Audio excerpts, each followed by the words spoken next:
Hello and welcome to the first semester students of KLS GCC. This is Professor Tangankar dealing with financial accounting. In the previous class, we have solved certain problems which are in terms of conversion of single entry data into double entry system. We have studied simple problems and there are 6 steps in converting single entry data into double entry system. One of which is in terms of preparing trading and P&L account and balance sheet. So we have studied problems in terms of preparing debtors account, creditors account, bills receivable account, okay, bills payable account and so on. But today we'll be dealing with preparation of final accounts. So in final accounts, what do you include? We include trading and profit and loss account and balance sheet. So we'll check out as to how do we prepare trading and profit and loss account and balance sheet in terms of converting single entry data into double entry system. Alright, so this is the format in terms of preparing trading and P&L account. In the next class, I'll be giving you the format of balance sheet.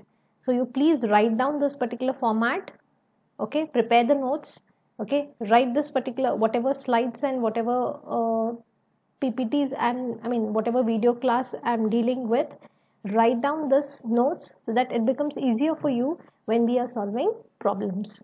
So this is the format of profit and loss account, trading account and profit and loss account. Well, for the first, we have a division being done. The above part is in terms of trading account. So till here you have the trading account and next goes with the profit and loss account. So this is the information regarding profit and loss account.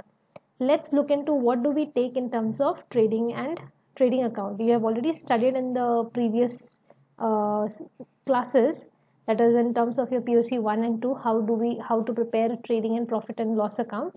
There you must have studied a horizontal form, but here we are dealing in financial accounting, you're dealing with the horizontal form itself.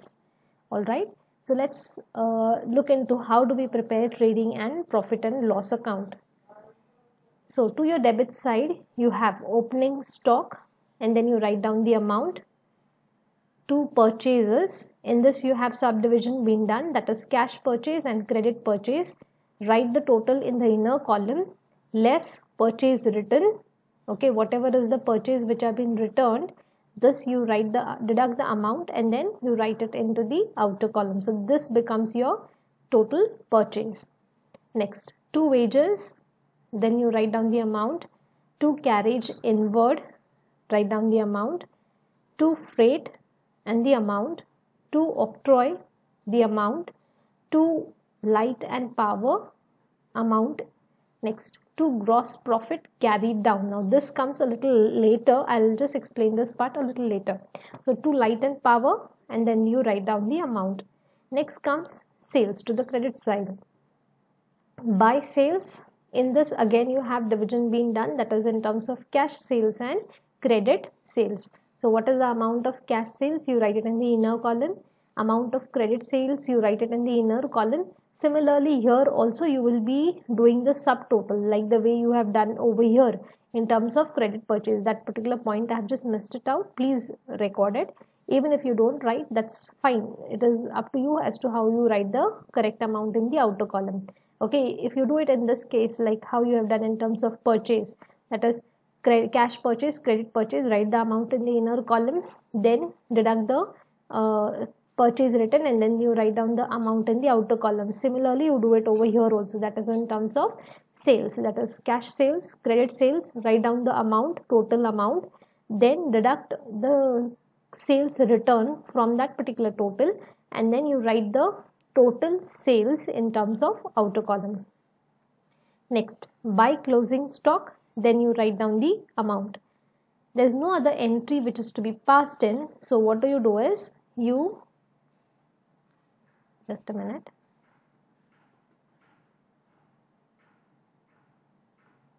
Okay, so there is no other entry which is to be passed in. After you're done with the closing account, you total it out, which suppose if the credit side is more, okay, you total it out, and if the debit side is less, balance of that goes as to gross profit carried down. Okay, if the credit side is more and debit side if it is less, so the balance of this of the debit side is nothing but to gross profit carried down, and then you write down the balancing figure. This amount will be taken to the balance sheet. All right, the same way here, I'll just show you. To gross profit carried down, this amount of trading and profit and loss account, this trading account goes to the next account, that is profit and loss account. So here is this particular amount, that is to gross profit brought down. Okay, suppose if the debit side is more in trading account, suppose if the debit side is more and if the credit side is less. Okay, if the debit side is more, balance of debit side is more and the balance of credit side is less. So what does this become? The balance of credit side, whatever is the balancing figure, that becomes gross loss. Okay, so you write it as to the credit side as by gross loss, and this will be taken to the profit and loss account, which is over here. Okay, the balance of gross loss which is carried down will be brought down to the profit and loss account, to gross loss. Okay, brought down. All right, so here ends up the trading account. We'll go for the next one, that is profit and loss account. Okay, now here in profit and loss account, to gross profit brought down, gross loss brought down, whatever is the balance of credit side, that is the gross loss. I have just told you right here, that is gross loss is being brought down over here. If there is any gross loss, it will be coming over here. If there is any gross profit, it will be coming to the credit side of profit and loss account. So these are the balances of gross profit, and this is the balance of gross loss which has been brought down. All right, next, after gross profit or gross loss, what is the next side which comes to the debit, what is the next transaction which comes to the debit side? You get it as rent. If there is any salary, then to salary, and then you write down the amount. To rent and taxes, write down the amount. To trade expenses, write down the amount. To advertisement, any advertisement expenses being made by the business concern, this will be recorded to the profit and loss account. To interest paid. Okay, interest paid comes over here. Interest received comes to the credit side because this is an income, this is an expense. So all the expenses will come to the debit side, all the incomes come to the credit side. Okay, in profit and loss account. So to interest, this is nothing but paid, this is the interest which is being paid, which comes to the debit side. Next, to general expenses, any expenses being done, any general expenses being done comes to the debit side. Next, to stationery, any expenses being done in terms of stationery, that comes to the debit side of profit and loss account. To sundry expenses, any expenses being done comes to the profit and loss account, debit side. To discount allowed, now discount allowed is an expense because business is not getting any benefit out of it. They are just going to gain the customers' goodwill. Okay, they are just going to attract the customers, but are they going to get any benefit? The profit margin is going to reduce. So since the profit is reducing, it is an expense. So discount allowed comes to the debit side. To bad debts. Okay, bad debts, you have made the sales but you are unable to recover that particular amount, that is nothing but bad debts. So that's nothing but an loss for the business concern. Okay, bad debt, maybe you may recover it or you may not recover it. Bad debts are mostly which is not recovered. Okay, but by chance if you have recovered at the end, then you will be deducting that particular amount. But here most of the time bad debts is the amount which you are not able to recover from the buyer. To the whatever goods you have sold, you are unable to recover that particular amount of goods sold, and that's how it turns to bad debt. So that becomes an expense to the concern, so it comes over here to bad debts and then the amount. To RDD, RDD is nothing but reserve for doubtful debts.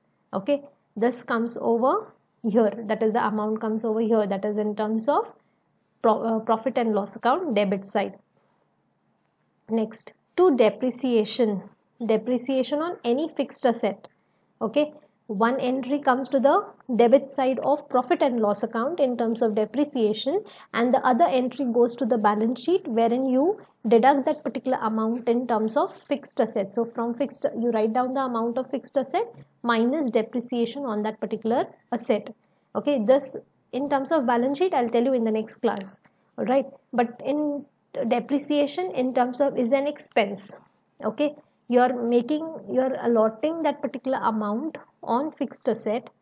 Okay, so that you, for using the life of that particular asset, you're just written, I mean you're depreciating that particular amount on that particular asset for using that asset for a certain period of time. So that is nothing but depreciation. So depreciation, since it is an expense, you will be writing it to the debit side of profit and loss account. Next, to interest on capital. Okay, you have collected capital. For that capital you're paying interest, so that becomes an expense for the business concern. So to interest on capital, and then you write down the amount. Regarding net profit, I'll just come back in some time. Next, coming to the credit side.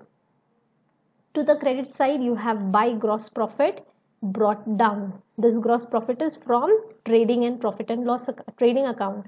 Okay, that is here. This is the gross profit. It comes over here. Carried down is in trading account. Okay, balance of trading account is in terms of gross profit. Okay, if the debit side is less, that balance is called as gross profit carried down. Now you're bringing that to the profit and loss account. So by gross profit brought down, and then the amount you write down. Next, here to the credit side you have all the incomes. To the debit side you have all the expenses been made, and to the credit side of profit and loss account you write all the incomes. Okay, so by gross profit brought down. Next, by discount received. You have earned this particular discount, so you're saying it as discount received. So then you write down the amount. By rent received. Rent you have received. You have given a property on rent, and the rent what you are getting it is nothing but an income. So you're receiving the rent. So this is nothing but an income. So rent received comes to the credit side. By interest received. By interest received. Sorry, by dividend received is an, again, dividend you have receiving. You have made some investment in some, say, let's say mutual funds, or maybe let's take investment in terms of shares. Okay, so when you're investing in terms of equity shares or preference shares, you receive dividends. So you're receiving the dividend, and that is nothing but an income. So it comes to the credit side of profit and loss account. So by dividend received, and then the amount. By interest received, you are receiving, you have, say, let's say you have made an investment into the bank. You have kept an amount in the bank. For that deposit you are receiving interest. Okay, for whatever amount you have deposited into the bank, for that you are receiving an interest. So that becomes an income. So interest received is an income. So it comes to the credit side of profit and loss account. By sundry income, any sundry income, any nominal income, that comes to the credit side of the profit and loss account. All right, now there is no such other entry which is to be passed in, so you tally the amount. If the credit side is more, okay, if the balance of credit side is more, then what does it come? It becomes to, if the credit side is more and the debit side is less, then that becomes, the balance of that is nothing but to net profit. Okay, if credit side is more and debit side is less, balancing figure of debit side becomes net profit, which will be transferred to balance sheet. Okay, this amount will be taken to the balance sheet. Here, if the debit side is more and if the credit side is less, if the debit side is more and if the credit side balance is less, then this amount is called as by net loss. Okay, and this amount is taken to the profit and loss, to the balance sheet. This amount of net loss has been transferred to the balance sheet into the balance sheet. So this is how you prepare the profit and loss account. Okay, balance of trading account is nothing but gross loss or gross profit. Balance of profit and loss account is nothing but net profit or net loss. Okay, this is the pro forma of profit and loss account, and this is in terms of trading account. Okay, I hope you have understood today's class. See you in the next class. Thank you.